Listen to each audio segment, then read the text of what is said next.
மலேசிய ஊழல் தடுப்பு ஆணையம் SPRM பிரதமர் துறையின் கீழ் இருக்கக்கூடாது என்ற பரிந்துரை மீதான புத்ராஜயாவின் நிலைப்பாடு என்னவென்று பொருளாதார வல்லுநரும் ஊழல் எதிர்ப்பு ஆர்வலருமான எட்மண்ட் தெரன்ஸ் கோமஸ் கேள்வி எழுப்பினார். அனைத்துலக வெளிப்படைத்தன்மையின் புலனாய்வு குறியீட்டில் CBI மலேசியா அதன் நிலையை மேம்படுத்த தவறியதன் விளைவாக இந்த கேள்வி எழுந்துள்ளது. அரசாங்கம் இந்த சீர்திருத்தத்திற்கு தான் முன்னுரிமை அளித்திருக்க வேண்டும். ஆனால் தொடர் தாமதத்தால் பிரதமர் டத்தோஸ்ரீ அன்வார் இப்ராஹிம் தலைமையிலான அரசாங்கம் உண்மையில் ஊழலுக்கு எதிராக போராடுகிறதா அல்லது பாசாங்கு செய்கிறதா என்ற கேள்வி எழுகிறது.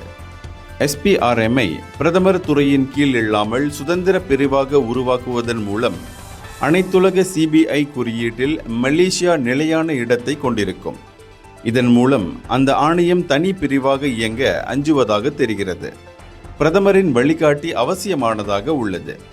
இது நாட்டையும் அன்வாரின் ஆட்சிக்கும் பெரும் களங்கமாகவே பார்க்கப்படுகிறது. பிரதமர் துறையிலிருந்து SPRM தனி பிரிவாக்கப்படுவது குறித்து ஆராயப்படும் என அன்வார் கூறினார். ஆனால் இதுவரையில் நடவடிக்கை எடுத்ததாக தெரியவில்லை. SPRM சிறப்பான முறையில் செயல்பட்டு வருவது மறுப்பதற்கில்லை. குறிப்பாக அமலாக்க தரப்பினரின் ஊழல்களை தொடர்ந்து அம்பலப்படுத்தி வருகிறது.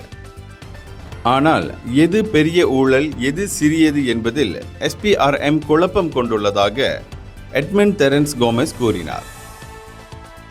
இந்தியர்களின் இதய குரல் மக்களோசை.